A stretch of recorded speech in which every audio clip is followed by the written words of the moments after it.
Assalamualaikum warahmatullahi wabarakatuh. Saya Nadila Khairunisa dengan NPM 0317117121 akan membacakan hasil resium penjajahan Jepang di Indonesia. Negeri ini di bawah masa penjajahan, kaum pribumi jadi manusia rendahan di rumah sendiri.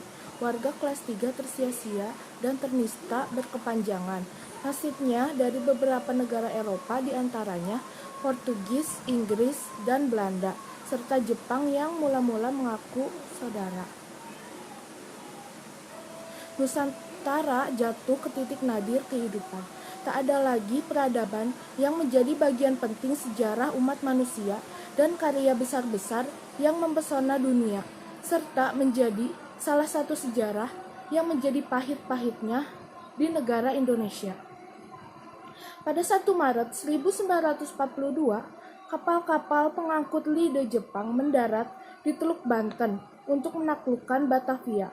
Tanpa perlawanan, Batavia yang menjadi pusat pemerintahan Belanda dan negara-negara sekutu jatuh ke Jepang dan langsung mengamankan kemenangannya di Pulau Jawa. Ancaman Jepang dengan memusnahkan seluruh pasukan Belanda dan sekutu karena terlambat melarikan diri.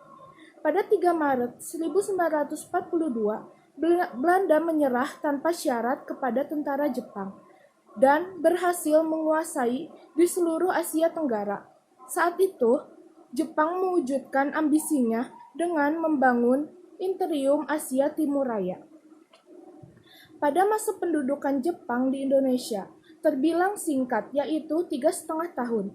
Jika dibandingkan Belanda menjajah Indonesia yang cukup lama, hampir 3,5 abad. Jepang menjajah Indonesia, terdapat perubahan di antaranya. Sejak dini diajarkan untuk mandiri, bekerja sama, menanam berbagai tumbuhan, dan memproduksi beberapa barang. Selama berabad-abad pemerintahan Hindia Belanda dan jejaring kekuasaan, mereka menjadikan kaum pribumi sebagai kaum kelas 3 di bawah orang-orang Eropa dan bangsa asing lainnya. Semenjak Jepang datang, bahasa Belanda dilarang digunakan. Di segala jenjang pendidikan, budaya, sejarah seperti nama Batavia yang dikembalikan menjadi Jakarta yang diresmikan pada Perang Asia Timur Raya pada tanggal 8 Desember 1942. Jepang mewajibkan bahasa Indonesia sebagai sarana komunikasi utama. Diperbolehkan pengibaran merah putih dan menyanyikan lagu Indonesia Raya. Hal itu membuat bangkitnya harga diri kebanggaan bangsa Indonesia. Namun, hal itu merupakan bagian narasi besar yang menyatukan diri saudara tua sesama ras Asia, dan kenyataannya selama masa penguasaan Jepang memobilitasi sumber daya alam dan sumber daya manusia bangsa Indonesia untuk kepentingan Perang Jepang.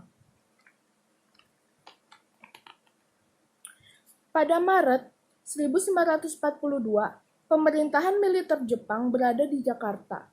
Letnan Jenderal Hitoshi Imamura merupakan jenderal tertinggi pemerintahan militer Jepang di Indonesia, dengan mendirikan departemen diantaranya Departemen Umum, Keuangan, Perusahaan, Industri, dan Kerajinan Tangan, Lalu Lintas, dan Kehakiman.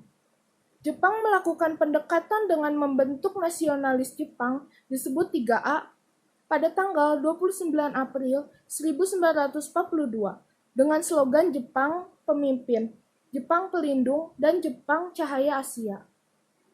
Hal ini bertujuan memikat hati bangsa Indonesia agar mau membantu Jepang menguasai Asia Timur Raya, dan hal itu tidak mendapat perhatian dari pribumi. Pada Juli 1942, cara lain Jepang yaitu membebaskan tokoh nasional termasuk Soekarno dan Hatta, serta memberikan janji seperti menggertakkan status Jepang dengan pribumi agar dapat bekerja sama dengan pemerintahannya. Saat itu, sandiwara tingkat tinggi antara Soekarno-Hatta dengan sekutu Jepang di tengah genting gawat Perang Dunia Kedua memiliki strategi kuat masing-masing, dan rakyat sesungguhnya tidak punya pilihan apa-apa dengan menjalani takdir kepedihan pada masa perang.